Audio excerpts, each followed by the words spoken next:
Did you know that Osajifo Dr. Kwame Nkrumah won an election while being jailed inside James Fort and became leader of government business back in 1951?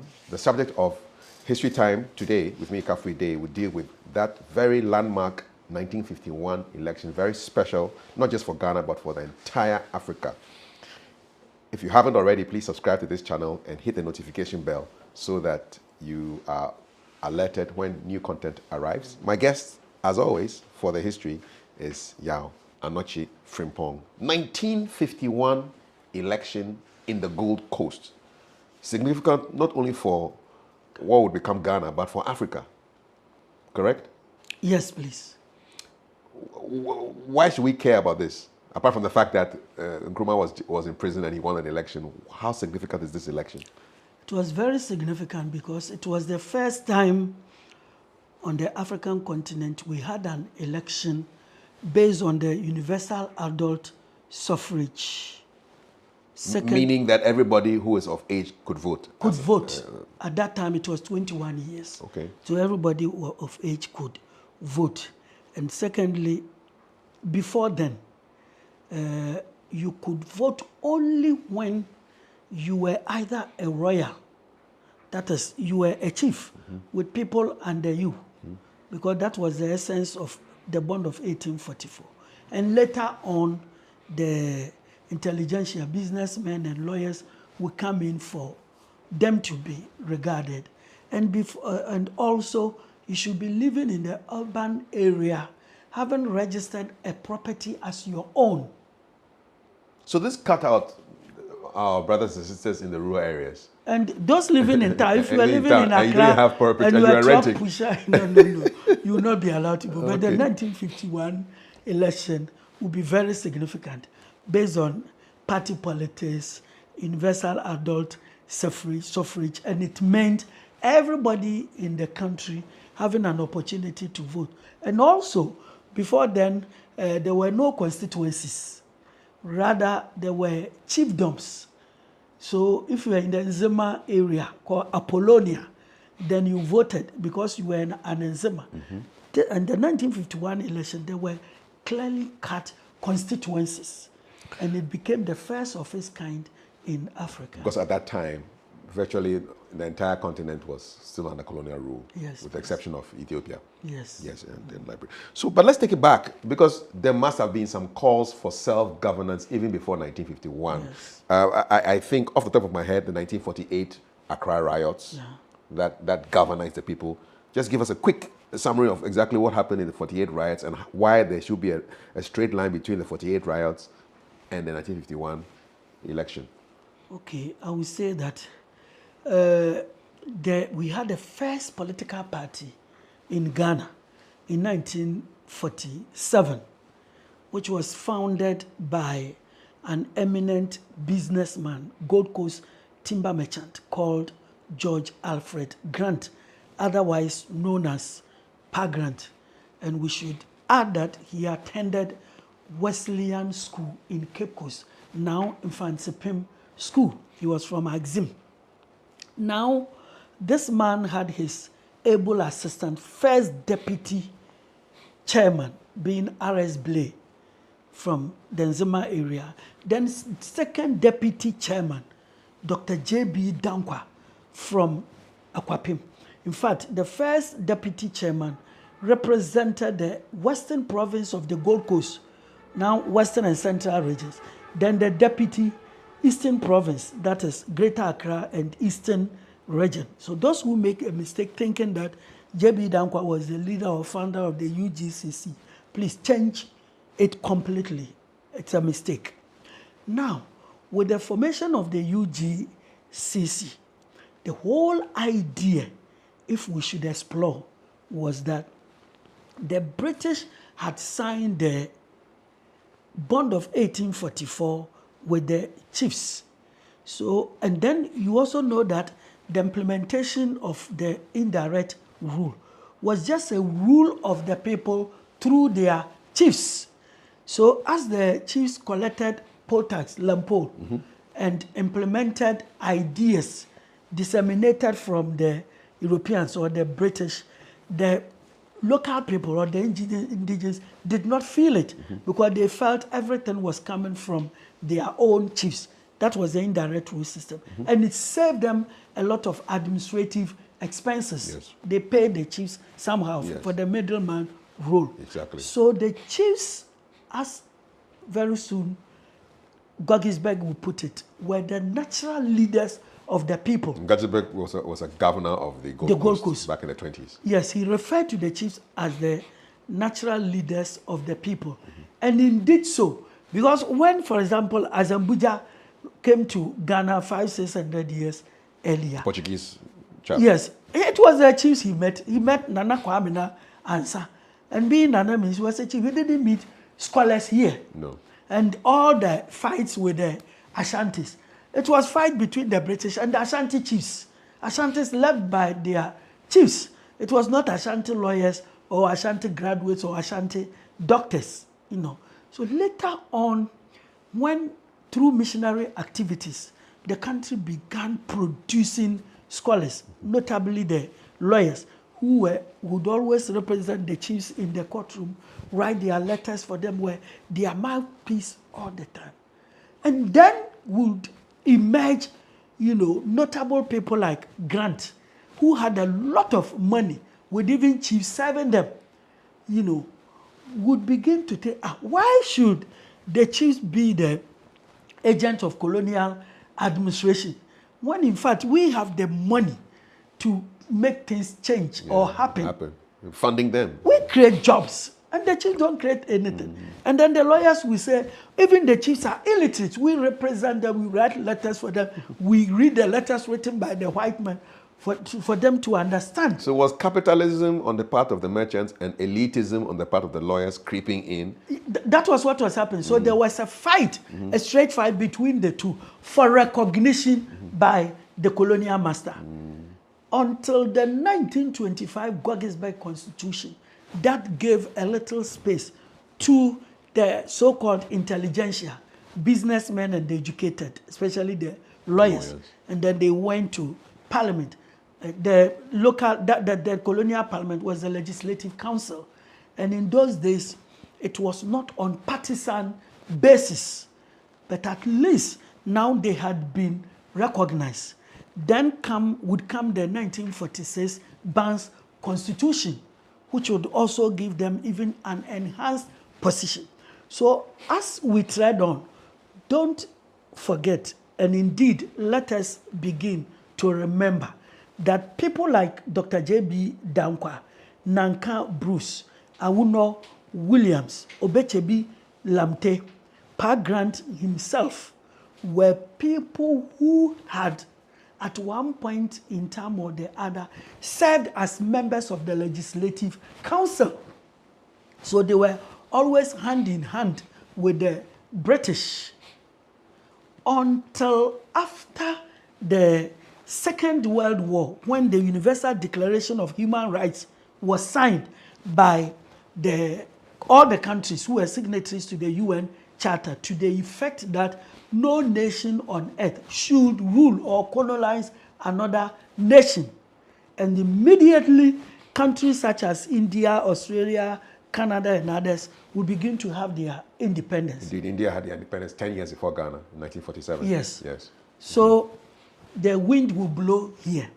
And always it will be the intelligentsia who will know this and not the chiefs. They could read the news. Very good. So they formed the first political party, United Gold Coast Convention. UGCC. Yes. 49. In 1947. 47, I beg your pardon. 47. Yeah, and the aim was that since the UN wanted all countries to be freed, once we are already ruling, administering the country through the Legislative Council and even the chiefs too participating, you know, we have to continue with the British until such time that we have been given full independence. So at that time, the slogan of the intelligentsia was this: men of property and standing. And that was why the famous man, Dr. J.B. Dankwa, was always championing what he termed property owning democracy. Property owning democracy as against democracy based on the natural leaders of the people, the chiefs. So the property owning democracy we hear now has roots coming from all the way back there. We are now being championed by the NPP because it was in the NPP in the constitution. Yes, that's it. So it draws its line from 1940s. Yes, those who did not understand in the 40s that when you have property, referring to the businessmen and men of standing, those who are well educated, have your own house. Have your own house, be well educated, then democracy should center around you as against the illiterate chiefs. Yeah. So before the coming in of the man Kwame Nkrumah, politics was a matter between the chiefs on one hand, who were directly recognized and respected by the British because of the bond of 1844. And for that matter, the Sagrenti War, because Ashanti wouldn't have become part of it until the fact that their chiefs were crushed. So always the British focused on the chiefs. Because the chiefs will also help them to administer the colony. Easily. Indirect rule. Yeah, indirect rule. Okay. And then the intelligentsia, who would be described as self-appointed leaders of the people, would push their way in it. And so successfully, they succeeded. Because both the 1925 Constitution and 1946 Banks Constitution gave recognition to them. And based on that, they formed a political party so that eventually they would take over from the British, they being wealthy and they being well educated, so that the chiefs would be sidelined. So they formed that party on the 4th of August, 1947. And then later on that year, is that what happened by December that year? Nkrumah yes, by landed. the end of the year, the leaders of the UGCC felt that they needed one paid staff, and that was a secretary, a general secretary, to be the administrator, who would disseminate the information on the Gold Coast that a party has been formed known as the United Gold Coast Convention. And the aim ultimately is to help us to get independence for the country. So you would realize that with the formation of the party, the leaders did not agitate for constitutional review or amendment to include self-government, because they felt that self-government within the shortest possible time, when that time is due. So that self-government was not made part of the constitution under which they were operating.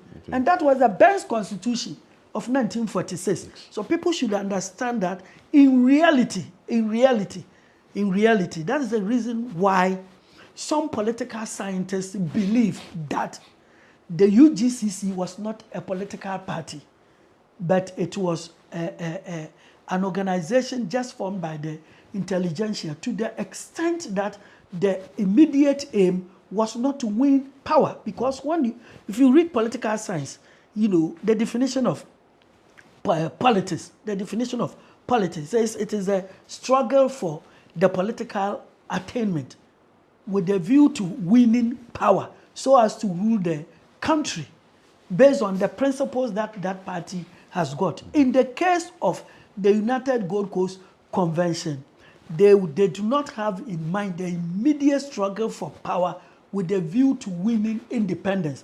And that was the reason why, for as long as there was no Convention People's Party in the country, there was no constitutional amendment or constitutional review, such as the Kusi Constitution. Okay. So now... And so the paid person that they were looking for, they settled on Kwame Nkrumah? Because he would do all the work. How did they settle on him? Of all the people that they could get to do this business, why did the lot fall on Kwame Nkrumah, who was by then in the UK? Yes, Nkrumah had spent most of his life in the US and had arrived in the UK in 1945 with a view to studying law and to complete his PhD, and so that he will return to Ghana with a certain form of profession to be able to feed himself and his family and still continue with his political ideas. By 1947, this man had run completely out of funds, completely. What was he spending the money on? Rallies here and there, and meeting with communist leaders. You know, he did propaganda all the time, and would not do any work. But when he was in America, He was working. He was working to pay his school fees. Odd jobs and things. You're doing odd jobs, selling fish in the supermarket, and becoming anything, Waiter, anything, everything. yeah, anything his crowd could find. But here, he was being invited to talk every now and then, different places, and it is on record that he barely had money even to buy a cup of tea and bread rolls for himself until his friend Akwajay, who had completed his law program and had returned to the Gold Coast, having met the UGCC leaders, suggested to them this young man whom he described as an itinerary student and substantially poor, but highly politically ambitious, to come and take up the job of General Secretary. This man, what do you call a pageant, would readily agree, sent a ticket, being £100 ticket, by ship to come to Ghana through the Takoradi Harbour. And then on the promise that he will be paid £100 every month and he will be given a car. This was a man who was not earning even £1 a month and didn't have a car. Now would have somebody to buy him a ticket to come back to his motherland and pay him £100 and give him a car. And give him a car. Only for him to do what he liked doing. What a good The deal. same thing he was doing in Britain. What a good deal. To talk to people, just talk to people. So Nkrumah grabbed the opportunity and quickly came to this country. He spent just one night in the house of Pa Grant in Takoradi, 2nd D, Puasi Road. And then the following day he came to Saltpond, headquarters of the UGCC, and drew up a plan for the organization work he had been asked to do. And he drew out a bigger plan. He wanted, instead of the Gold Coast, along the coast, as we have already stated, Nkrumah wanted Ashanti, Volta, and the North. The man was putting into action his own ambitions. His own ambition that Ghana was too small for him. And the reason why Ghana would be too small for him was the fact that in the United States of America had about 50 states. And that was where Nkrumah studied. And Ghana is as small as Texas, which was one of the states in the US. You know, and the J.B. Dankwa, Grant, and all others found Ghana as too big for them to manage. And I'm sure you know the reason. Ghana has the same size as the United Kingdom. So they felt the cost was enough for them. Whereas Kwame Nkrumah, as we said, his background was a country that was as big as a continent. So when he came here, he felt that that Gold Coast must not be the colony alone, but Ashanti, Volta, and the North should be brought within. And this brought about disagreement, the first disagreement between them. The underlying disagreement between them was the fact that Nkrumah was the odd one. The moment he appeared on the scene, it turned out that he did not have any classmates here, because all the people he came to find who belonged to the intelligentsia had been trained in the United Kingdom and had the white people as part of their classmates here and there. Some belonged to the Freemasons that originated from the UK. You understand? When Nkrumah came here, among the white people he met, nobody was his mate because he was trained in the US. So from the very word go, they didn't like him. The second problem was the fact that Nkrumah did not believe in capitalism. So it means, in fact, through and through, he hated the colonial system and never ready to work with them.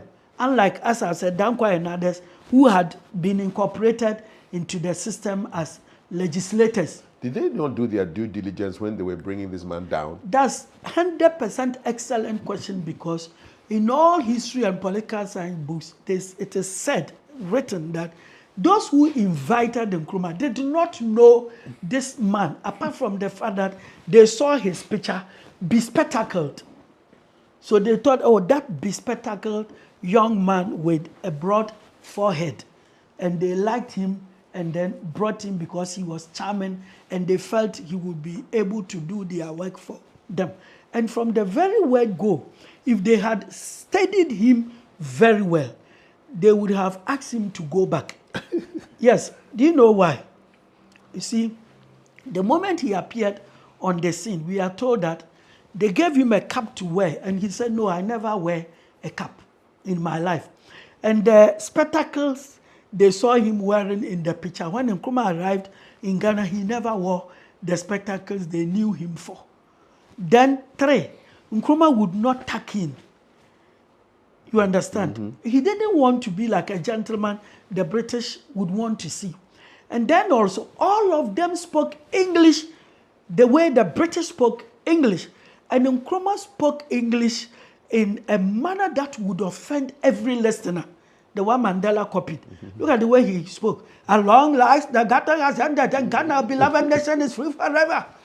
If it was Buzia or Dankwa speaking, I believe to have been very soothing to the ear. At long last, the battle has ended, and Ghana, our beloved nation, is free forever. Nkrumah will put it in a way that will offend the white man. And another one was the way he combed his hair. Nkrumah just combed the hair through, you know, and would not create the line. Yeah, the pattern that we used to call a boy. You know, just to look like the white man's hair. That's the way they educated. Oh, is that the reason why we used to have the pattern? Yeah, so that you be like them. Like a white guy? Yes, to be like them. So we're just copying them. And also, if you went to school, you always wore suit. And if you did not go to school, the fancy women called you fratamini. What does that mean? Oh, Jesus. Fratamini means an illiterate person because you are always wearing cloth. And those days, if you had not been to school, you would not be permitted to wear suit. You were frantuma. Frantuma. But the businessmen and the intelligentsia were those who wore suits. And parted their hair. And spoke sweet English. Sweet English. Nkrumah would do none of these 3. Would wear batakari or anything. And not tuck in. Would not tuck in. If shirt, he will not tuck in. Or he will wear cloth. You know, you invited him somewhere and he also wear cloth. Like the illiterate people and the chiefs who always wore cloth. Or like Amu, who he must have known. Certainly. Yes. Ephraim Amu. Yes. So definitely, that's why they clicked when they met. So you see somebody like Amu who had then not even traveled outside. And I mean Ephraim Amu, you know, would also kick against the white man. That was why he was sacked by the Basel mission. He was a teacher at the training college, you know, and he was sacked. And so people like that, born Pan-Africanists, would behave the way Nkrumah was behaving. And when Nkrumah, after just a short stay on the Gold Coast, discovered that indeed there was no political activity apart from what he was doing, felt then we are not going to win independence the next 20, 30 years. So he had to do something that will give us independence. So starting from where your question was, the 1948 riots, Nkrumah found the ex-servicemen, the youth, farmers. Those who had fought in the World War II and had been decommissioned. Had been decommissioned. They were called the ex-servicemen. And they had no job doing. They're unemployed. And then the youth, you know, he felt that these were people, and then the fishermen and farmers, traders, market women, very good. These were the people he could organize into a very formidable force, you know, and left out the chiefs and the intelligentsia. And so it worked well for him when these very ex-servicemen decided to go to fight for their gratuity or ex gratia. And we are told that Nkrumah played a leading role in their organization. And it was Kwame Nkrumah's hand that wrote the petition. They didn't have a typewriter to type it. So when the troubles broke out, Nkrumah had already arranged the youth and the unemployed to be able to steal European goods. Yeah. Because around that time too, there was a boycott of goods. The boycott had been organized by Kwame, who was Nkrumah's own friend. So you see that the moment Nkrumah arrived, the prices were high, and they were protesting against prices, yes. Nkrumah, the moment he arrived on the coast, you saw that power shifted from the intelligentsia to the ordinary people. And I will say so because long before Kwame Nkrumah, we had the National Congress of British West Africa. And then we had earlier on, 1897, had the Aborigines Right Protection Society. All these organizations. The third one was the UGCC, United Gold Coast Convention, being led by the intelligentsia.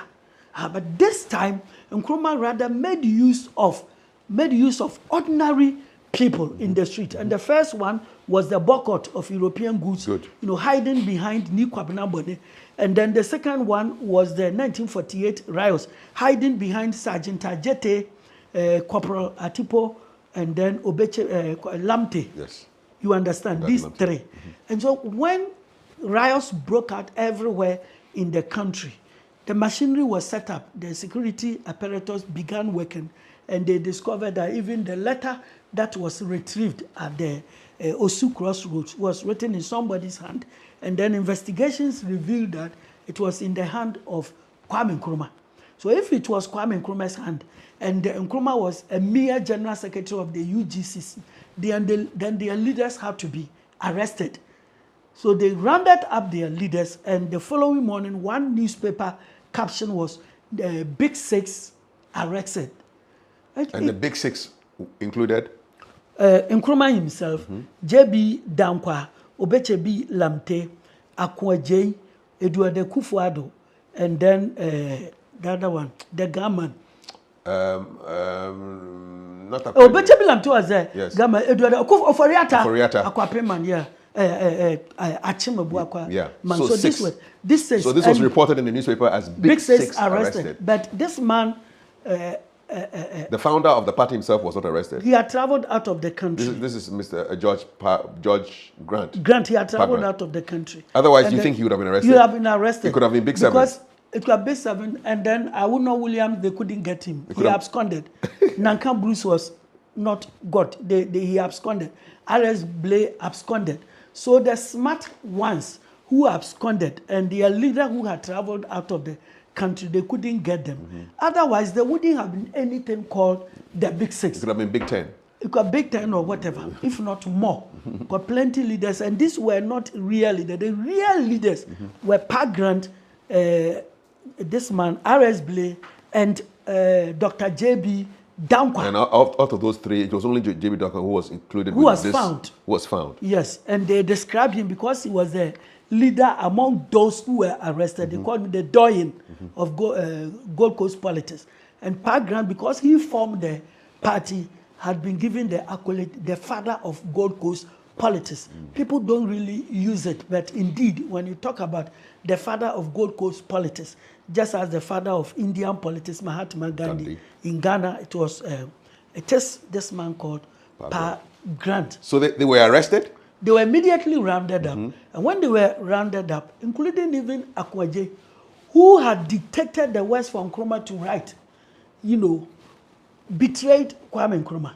Akwaje was scared, and he said, I don't know anything about it. And the other 5 also said, we don't know anything about it. Riots, so the one whose handwriting was there, who could not deny Nkrumah, said he knew something about it. He actually asked them to go for their ex gratia, because when he was returning from Britain, he knew that the British soldiers who went to the war front had been paid their ex gratia. Because, of course, Nkrumah was in the UK in 1945. 45 to 47, the war this is when the war had ended. And so he could actually see for himself what was happening with decommissioned British soldiers, getting their payments and everything. And Dankwa and others could not say they did not know.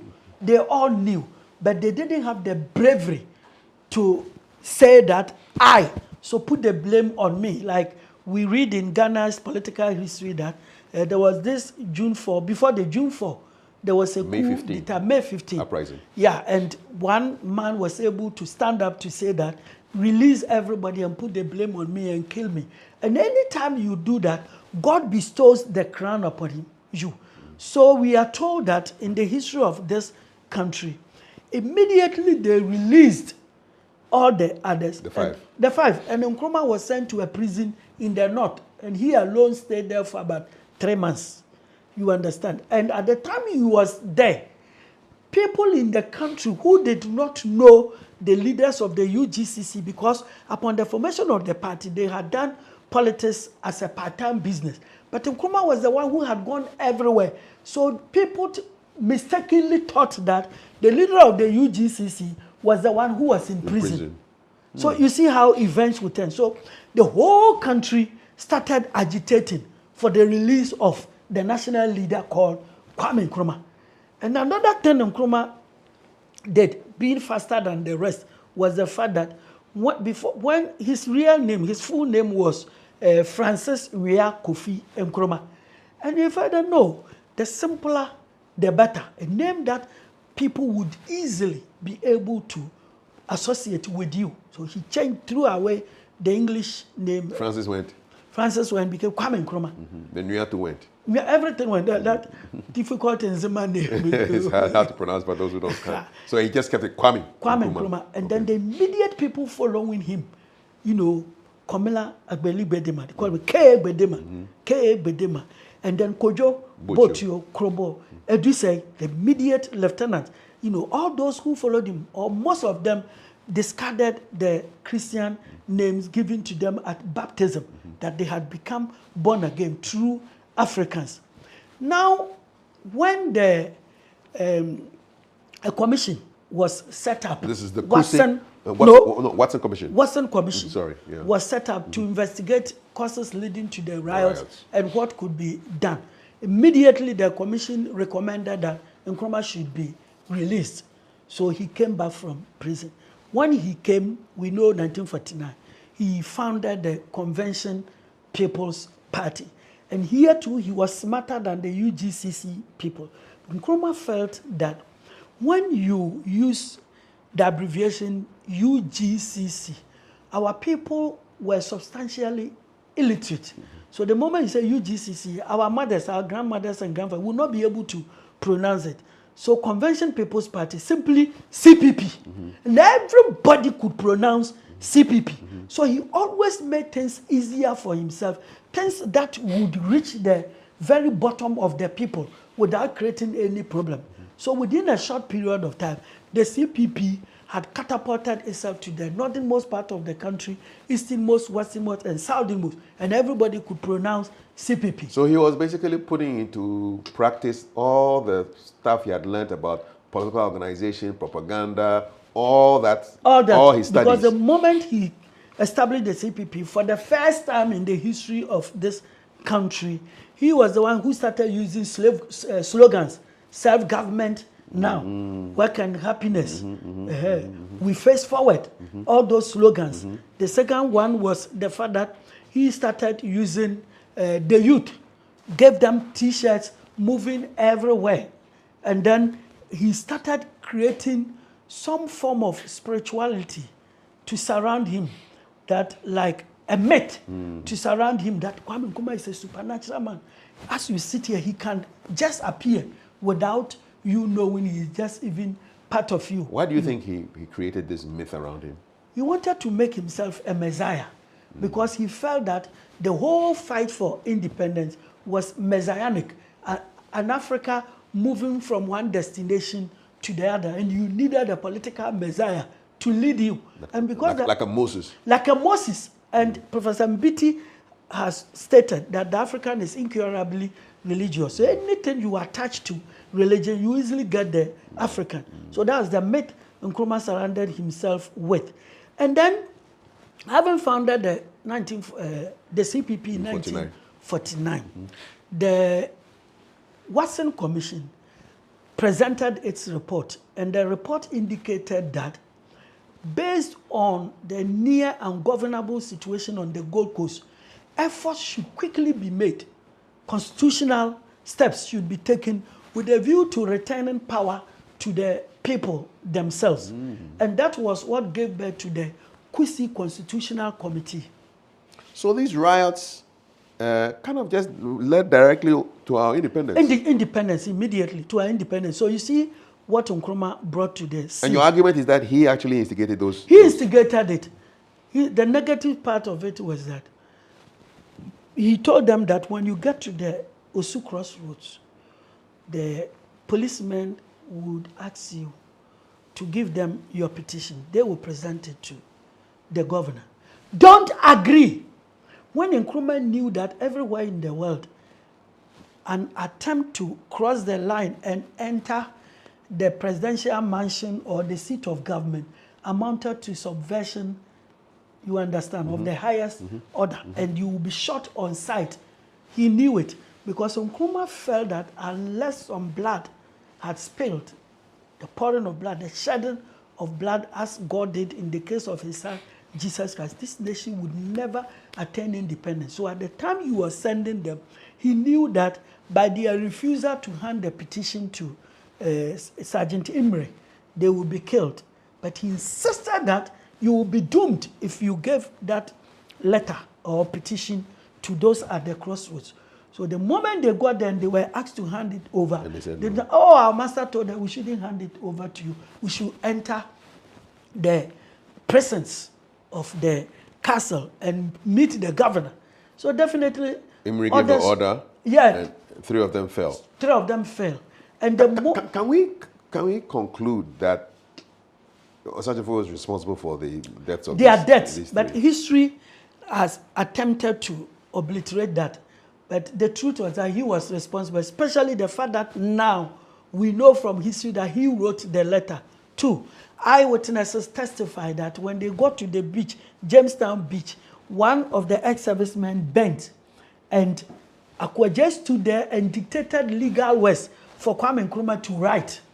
And Nkrumah said to them that if they ask you to hand over the letter to them, refuse and enter the place. All because Nkrumah had placed the youth and unemployed people throughout the country. He used the auspices of the UGCC to organize all this. So the moment the gunshots went and the radio started making announcements as to how these people had been killed, what they didn't know was that they were making announcements for people to destroy everything European, and they were rather fueling Kwame Nkrumah's fire to burn more.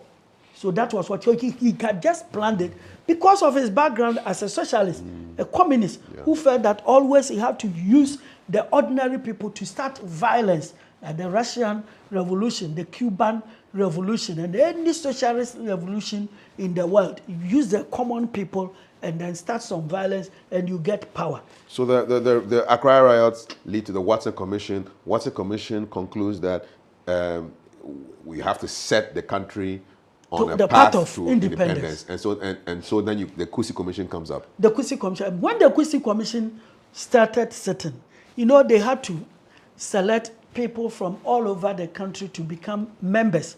You understand? Because they were building a constitution for the people of Ghana.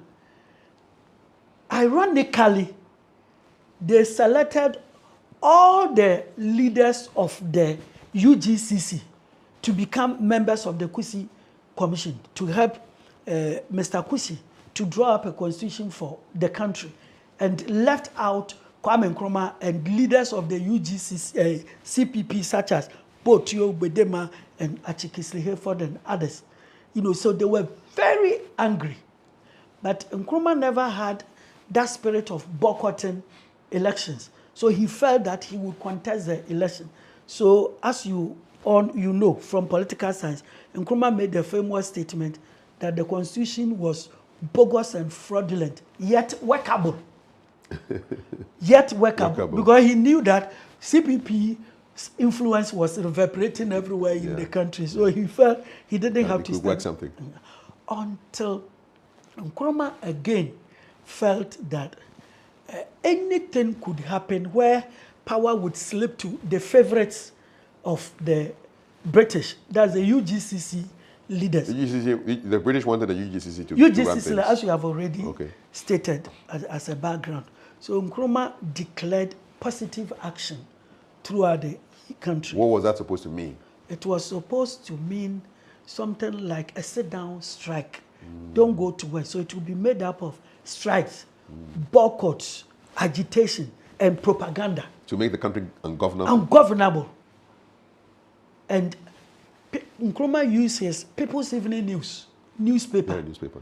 Yes, in those days, a whole village the CPP people would just send a copy there, and then they will call an educated person in the village to read to the people, and they say, our leader Kwame Nkrumah, because they knew that their leader who was in prison, and that their leader who was to become the first leader, African leader of this country, and it was Nkrumah. Well, so you were still in prison because of the 48 riots? No, he spent only 3 months. Yes. But he was the leader they knew went to prison. Okay, all right. Others who didn't go to prison, they didn't know them. Because this was the leader who had organized the whole country. And you don't forget, the UGCC was organized only in the colony. And let me repeat, the colony referred to Western Province and Eastern Province. And where Western was currently Western and Central regions, and Eastern would be Greater Accra and Eastern regions. Yes. Okay. And they never went to the interior. And it was Nkrumah who went to the interior. And that was why he met the Asantehene. And Asantehene called him my son. Seosiajima Prempe II. And he called Asantehene my father. And for the first time in the history of the Asante Kingdom, the Asantehene took a title that Mimi Yotumfo wonso yabefrao or Sajefo. So it is the Asantehene who gave Who Kwame Nkrumah conferred that title on Kwame Nkrumah.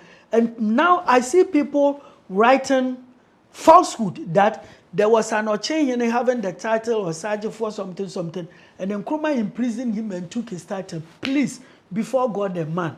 Long before that, Osforia II went to prison in the 60s, and Nkrumah was having the name Osajefo Dr. Kwame Nkrumah, even before independence. What does Osajefo mean? The Redeemer, fighter, the one who is a war leader.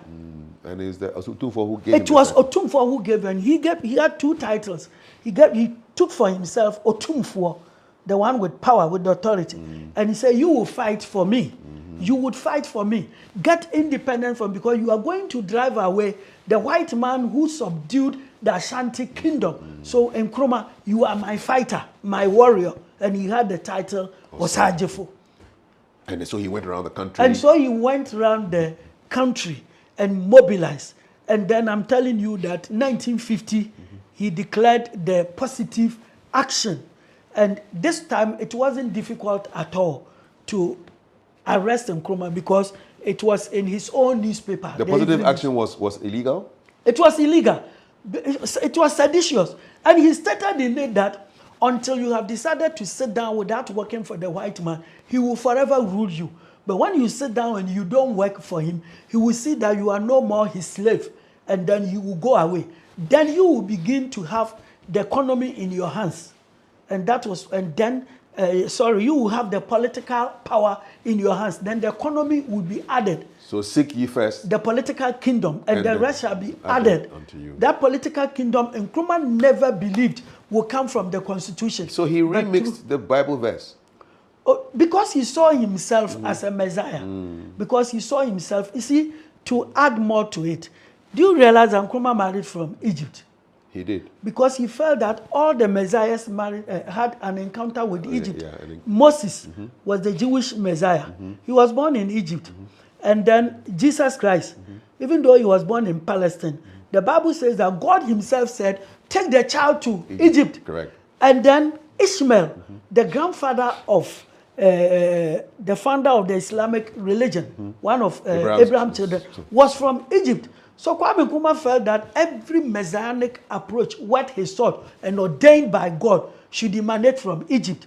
And so he felt that playing that politics, being Africa's political messiah, he should have that encounter with Egypt. So Nkrumah had always seen himself as a messiah. And don't forget, he had a degree in theology.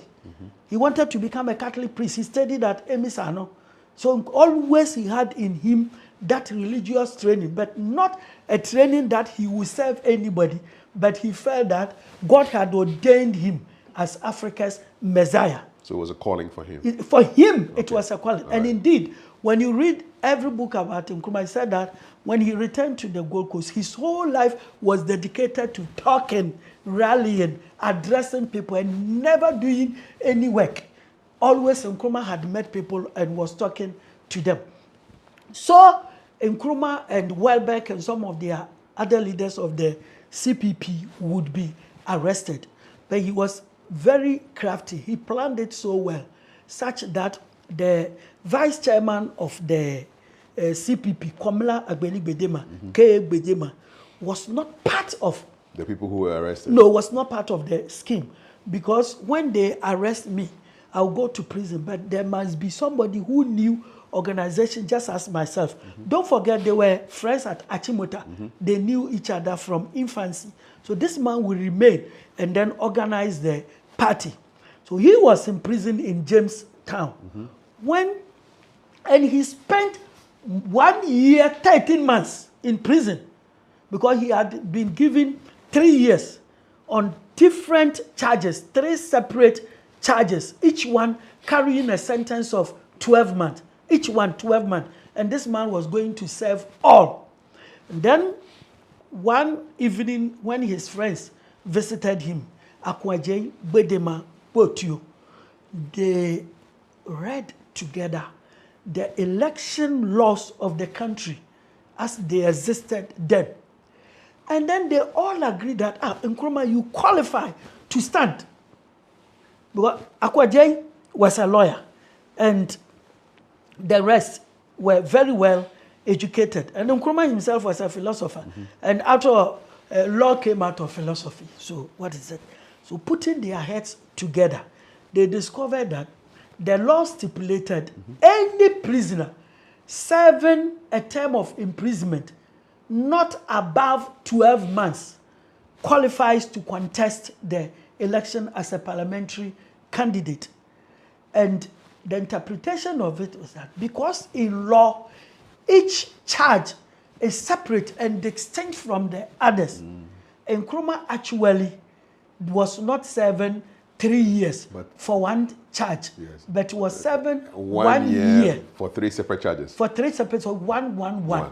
So after serving 12 months, then you begin serving another one, and you begin serving another one. Right. It's to make people understand it easier. It's like when we conspire to go and kill someone, those of us who took the decision will be charged for conspiracy, and the guys we hire to go and kill, they will be charged for murder. So there can be one person among them who will serve a sentence for conspiracy to murder, and he too will also serve for murder. And then another person only for murder, another person only for conspiracy. So in the case of Nkrumah, 3 distinct charges, each one not above a year, 12 months. So immediately they smuggled electoral papers to him in prison. He filled the forms, they took his pictures, and he was qualified. Then this man, Nadine Nylander, Accra, he was going to stand in that constituency, Accra Central, now Ododo, you know, because CPP had failed their candidates everywhere. So he was the one who sacrificed his position for Kwame Nkrumah. For Kwame Nkrumah. That's why he didn't contest in his Nzima area, but contested in Accra. And the result was that out of 23,000 votes, Kwame Nkrumah had nearly 21,000. It was just a record yet to be beaten. But did the British know that he was going to be on the ballot? They knew, and you see, one good thing with the white people, especially the Westerners, as against Russia. Russia would have said, I bet you are in prison. And I believe in less than 6 months, he would have been killed, and everybody knows that. But in the case of the Western people, always their interest is the interpretation of the law. Yeah. And so, by law... And be fair. Yeah, and be fair. So, they felt that Nkrumah qualified to stand under the electoral rules of Ghana. Which is what they set up these rules anyway. They set up the rules, and he found himself in it, and he succeeded. Then, having won the election, now the governor, Sir Charles Noble Aden-Clark, begins to have the dilemma of whether to release Kwame Nkrumah or not, because he felt that legally, Nkrumah was supposed to serve 3 years imprisonment, legally. But politically, he had been elected to take his seat in the parliament of the day. 20-something thousand votes, that's a crushing majority. Yes. And so he felt that the law must prevail. What do you think would have happened, let's speculate now, if the governor had decided to, you know what, forget the results, you are a prisoner, stay inside? The answer brings to mind something we overlooked, and it's exceptionally important for us as Ghanaians that but for K.A. Gbedema, Kwame Nkrumah wouldn't have been the first prime minister of Ghana. And it would have been very unfair if we had skipped that. What happened was that when Nkrumah was kept in prison, the colonial administration invited the deputy chairman of the UGCC, Komla Agbeli Gbedema. UGCC or CPP? Sorry, the CPP, Komla Agbeli Gbedema, and told him, you know, your man is inside. It's inside. They use a term for the communists, they're a troublemaker, dangerous troublemaker. Yes, he is inside. And now you are a perfect gentleman. You are taking over from him. Look, as he is inside, we know your party is very popular among the people. We'll give you all the provisions, the material you need to organize the election peacefully, the campaign so peacefully. And then when you have won, you become the prime minister. And this man should go and learn sense 3 years in prison. Because we know that if you were like him, you would have been arrested. But you are a very peaceful person. And that's why you didn't involve yourself in what he was all the time doing. They were trying to split the ranks. So, according to K.A. Gbedema, in his last interview before he died, in the documentary, they gave him a lot of money and some vans just to be able to campaign and help him to forget Kwame Nkrumah. And he said that when he had that money, the only thing that came to his mind was the fact that, hey, this man is so popular among the people that the white men fear him. And so the best thing to do is to campaign for him so that the whites will be compelled to release him from prison. That's an honorable man. I believe there is something I don't think Peter would have done for Jesus Christ. No, it's true. Peter denied the man 3 times. Yes, he denied him 3 times. He denied him 3 times. The cock crowed and then he realized that he had made a mistake. As for Gbedema, he never made a mistake. Just the first time, he grabbed the opportunity. So Gbedema says that he took the money and all the provisions they gave him. And they started erecting big banners of Nkrumah. And this time he had money. He traveled everywhere that, please, rise up against the white man because he has imprisoned your leader everywhere. He used your money to do the campaign. To do the campaign that, please, this is your leader in prison. Vote CPP. Kwame Nkrumah CPP, this is your leader in prison. You vote for him, he will come out of prison. You vote for him, he will come out of prison. And Gbedema says that Nkrumah won overwhelmingly. CPP won 34 out of the 38 constituencies then. Wow. And UGCC won only 3 and 1 independent. And incidentally, the leader of the CPP, the only leader of the UGCC who contested was Dr. J.B. Dankwa. What was his results? He lost. He lost at Achimebuakwa. His hometown. His own area, voted CPP. And then Nkrumah came out of, on 12 February 1951, Sir Charles Noble Adenkirk was compelled to invite Kwame Nkrumah from prison to go and then change his clothes quickly and then come to the Osu Castle presence to meet him. What was the name of the constituency that Kwame Nkrumah won? Then Accra Central. Which is now Ododo. That community would have been a predominantly Ga area. Predominantly Ga. Is there any record to show that they wholeheartedly supported the removal of that candidate who was there for him to come and for Osajifo to replace? In the first place, it was a sacrifice Nylander made. So history must not forget this man. Secondly, when Kwame Nkrumah arrived from overseas, he didn't have money, not even 1 CD in his pocket. But it was the market women. And when you talk about market women of substance, it was the Makwala women, led by the then woman called Dede, Auntie Dede Ashekeshan, who had monopoly over the importation of flour. So the woman in Ghanaian language today would have been called a millionaire, who gave Nkrumah a car to move with.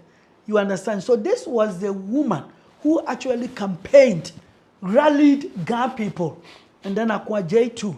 And everybody in Accra found Nkrumah as the Messiah.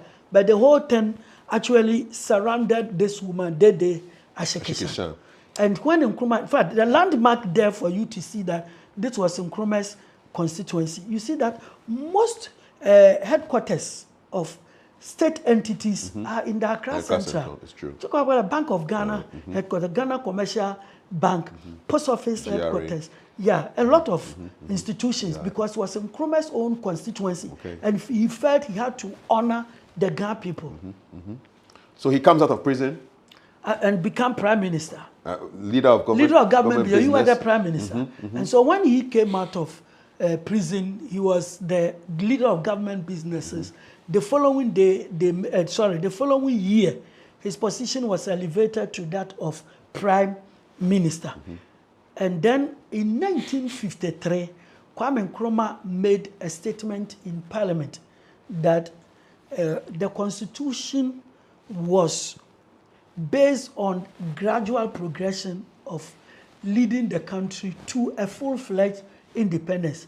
But since the election in 1951, the white people had not made any statement to the effect that they were going to return the country to him. It's like they had strategically forgotten. Forgotten it, you know. And he also did not like the fact that this was a man who was interested in international politics, but could not play that role because, one, the administration of the police, then defense, so interior, defense, the army, judiciary, finance, and foreign affairs, these five were outside the realm of Nkrumah and had been given to the governor general. What could he do after he won the 51 elections? What were the powers of the CPP? What could they do, really? The powers, and that was the reason why they released him from prison. Immediately, Aden Clerk also consulted his lawyers and realized that if you fail to bring Nkrumah out of prison, the CPP, which had majority in parliament, will make the country ungovernable. 34 out of 38. Yes, because so the legislature will not work because their leader was in prison, and they will still pass an act saying that they should bring their leader, and the governor will say, "I will not sign," and it will bring another trouble. So that was what happened. So Nkrumah was ruling the country after he was able to start the 5-year development plan, and he realized that industrialization of the country would call for the reduction of world market prices of cocoa to be given to the farmers. You know, you have to reduce that and ensure that everything will stay within the government chest for him to develop the country. In fact, hospitals like Kolebu, which had been built by Godgesberg, had massive expansion because of the health program. Massive, so it was one block which was built by Godgesberg, and Nkrumah came to build almost all the blocks, minus the new one, which was built during Kufuor's time. With the cardio center. The rest, Nkrumah did it. Then go to this place, Efiankwanta, a new regional hospital, and then Kumasi, Komfanoche Hospital. You understand? So he started developing that, and then immediately he gave free education to the Northerners. So more or less, the country was enjoying internal freedom, independence. But he felt that it was not everything the British governor would sign for him. So he felt that he needed more powers to be able to control the army, to be able to control the police, to be able to have a control over the judiciary, selection of judges, you know, and then the finance and foreign affairs of the country, because he was against the British. He was a socialist, and he wanted to link more to the Soviet Union, but he didn't have that control. So he made that statement in Parliament in 1953, and that almost coincided with the Ashanti cry for federation, or federalism, better still, federalism, because Ashanti at that time constituted of today's Ahafo, Bono East, and Metropolitan Ashanti, and it was a leading producer region of cocoa. And Ashantis felt that their cocoa money was being used to cater for Northerners' free education and to build hospitals and schools and roads everywhere in the country. So they felt all these things should have gone to the people who produce the cocoa for the government to sell outside. And Nkrumah would not understand. He was also arguing that at that time the Volta River project was there. They were doing it. He said, you are soon going to have electricity in the country. And it's going to come from a place which is not yours. We produce bauxite and then manganese, not from your area, and gold largely from Takwa, not from your area. And even the cocoa you say is on your land, the labor is northern labor. And the man who brought the cocoa to the country is from Accra. Not an Accra man, if he had not brought it in the first place. So this was what was going on, and the Ashantis got angry and left the CPP. I told you that the Ashantis were not members of the United Gold Coast Convention. The United Gold Coast Convention was largely made up of Ga people, Nzema people, Fante people, and largely Achim Ebuakwa people. The Ashantis never knew anything about the UGCC until Kwame Nkrumah went there. And the Asantehene gave the powerful Ashanti Youth Association, led by R.R. Ramponsa, Vitowusu Krobwa, Dusei, and Jantua, the two Jantua brothers, F.A. Jantua, and that is Franklin Edubobi Jantua, and Kwame Sanapoku Jantua, to follow Kwame Nkrumah. When Nkrumah had that powerful youth association behind him and had Komila Agbeli Bedema to bring the Ewes with him, you understand, and then Kojo Botio to bring the Fantis and people like Imoru Gala and others to bring the Nordness, and he himself was an Nzema man. Nkrumah was able to galvanize the whole nation onto himself. That was the story. Then came that split from the CPP, being people like Vitowusu who wanted to contest on CPP ticket, and they had been beaten by others, got angry and joined the farmers under Bafwa Akoto, the Santehine's own Ochiame, or father Lewis. of the former agric minister Yes, that we have now. That's it. To found the National Liberation Movement. So when this thing occurred, there was so much trouble in the country, and the British replied. In fact, Nkrumah has said in the midst of the trouble, he wanted independence, and that was why he made that famous statement at the National Assembly: "We prefer self-government with danger to servitude and tranquility." And the British said no, no, no, no. So Ghana's independence could have come at an earlier date. In 1953, because he said in the midst of the danger, he wanted the white people to leave the country and he would take charge. And they said, no, we cannot leave the country in such a situation. That's not the way we found it. And you too, that's not the way you came to meet it. So there should be an election in 1954 for the Ashantis to test their ground, whether they had support. And then you too, to test whether the people still liked you. Then we'll give you independence. What was the outcome of that result? The outcome was that there emerged more other parties. The National Liberation Movement in Ashanti. Then at that time, UGCC had collapsed. So J.B. Dankwa did not play any political role in 1954. In 1954, it was Bafwa Akoto who led them. Then the Northerners, led by S.G. Dombo, and then Alhaji Yakubu Tali and J.Y. Brahma, you understand, came together and felt that because they had not enjoyed education, they didn't have schools there, they had not have education. If they helped the Southerners to get independence, the white man will leave and they will serve the Southerners. So they will prefer either having their own country or the country must not have independence at all. So they founded the Northern People's Party. And then a certain people outside Angola also founded the Transvolta Togoland Party, led by S.G. Anto, that they would want to go back to Togo. And with this, and then the Muslims also said Christians did not have much respect for them, so they formed their own party. Ghana was just splitting up and fragmenting. And then the Ghans also said there are too many immigrants here. Akan people, Northern people, Ewa people.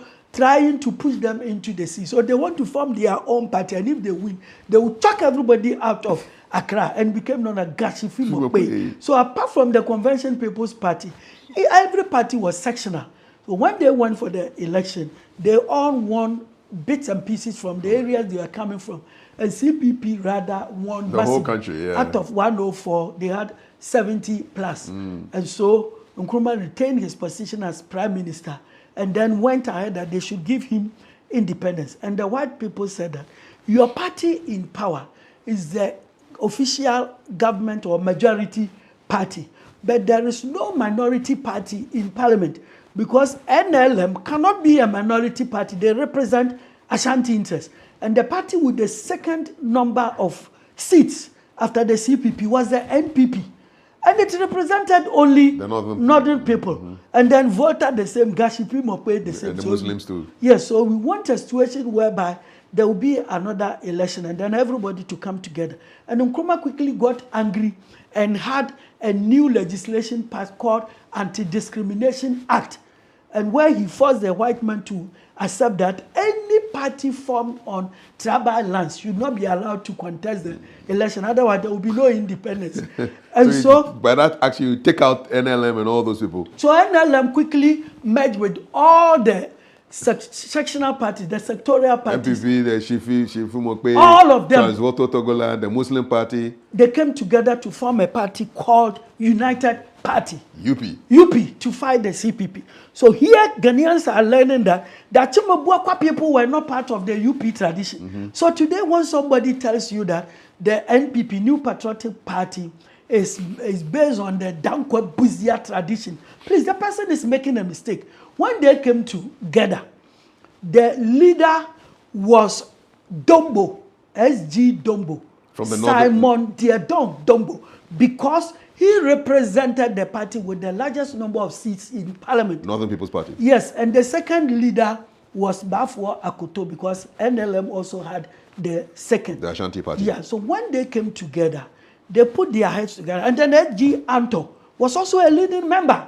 When they met, by consensus, they felt that there should be this outsider called Professor Kofi Abrifa Buzia to become the leader. The reason being that this man is a professor. He speaks very good English, and he's the only one who can meet and beat Kwame Nkrumah hands down.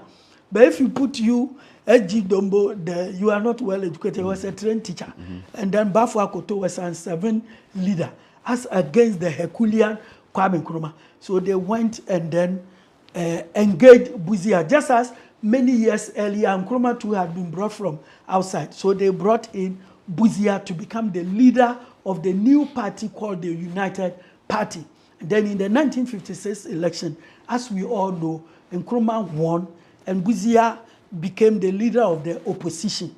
So this time, there was nothing that the British could do than to give us our independence, 6 March 1957.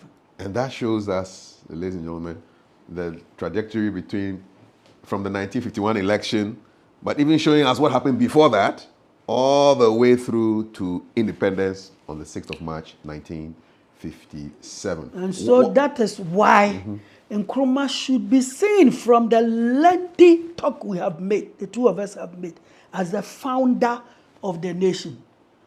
We can't have founders of the nation. Look at his singular role organizing the boycott, which was led by Nkrumah Bonne, organizing the 48 riots led by Sergeant Ajete, organizing the positive action that sent him to prison, and then that winning the election in 54 as a national party, 51 earlier as a national party. In prison. In prison, Dankwa being sidelined, not part of it. And then the so-called Big Says not being part of the 1954 or 56 elections, because by then their party had frozen up, collapsed completely. So when you talk of Edward Kufuor, who was he after 1951? Obeche Bilamte, who was he after 1951? J.B. Dankwa, who was he after 1951? Pa Grant, who was he after 1951? William Kufuor, William Oforiatta, who was he after 1951? J.B. Dankwa, who was he after 1951? Nanka Bruce, who was he after 1951? Awuno Williams, who was he after 1951? R.S. Blair, who was he after 1951? But from 1951 up to 1957, and even earlier, Kwame Nkrumah had always been and very persistent, who would never turn east or west, but that single-minded focus of leading this country from colonialism to a decolonized status. That was the father of the nation. Father of the nation says, and the founder of the nation. Father and founder, says Mr. Yao Nochi Frimpong. And the 51 election, significant not just for Ghana, but for Africa. Africa, the first real election in Africa took place here. What should we learn from this particular election and all the events leading to and after it? What should be the big lessons? The big lesson is that our elders say Samampani Tuna Bedi, whether in Ewe land, northern land, or southern land, or Ashanti, it is only when you had led a good life that somebody in your family will say, let's name this newborn child after the man. We had one leader called Kwame Nkrumah. You may not like him, as one day an elderly Ghanaian called Mr. C.C. Fiti told me that Nkrumah had all the problems and weaknesses because he was a human being. And he had everything bad and negative because he was a human being. If he had everything perfect, he would be God. But considering the fact that this man loved the country more than anybody he came to meet and was ready to lay down his life just towards the attainment of independence of this country. Because in 1950, when he went to prison, he could have been killed over there. And his intention was that even if he would die for Ghana to be free, he would. And he did it. C.C. Fiti says we should just accord him the honor as the father of the nation, and we would not lose anything. What do you think? Let me know in the comments below. Thank you so much, Mr. Yao Nochi Frimpong, for this deep dive into the 1951 elections. Very significant and a good conversation to have in this year where not only Ghana goes to the polls, but some 20 African countries go to the polls in 2024. It's significant to throw our minds back to the 1951 election that opened the doors for polls where all adults of the right age would have the right, no matter whether you own property or not, you could go and exercise your franchise to vote to determine who would lead you in your country. If you haven't yet subscribed, please do so right now. Hit the notification bell so that the next time we bring you another informative history video, you will be the first to get the notification. Put your comments down below. Tell me what you liked about this, and let's keep the conversations going. My name is Kafui Day. Thank you for watching. God bless.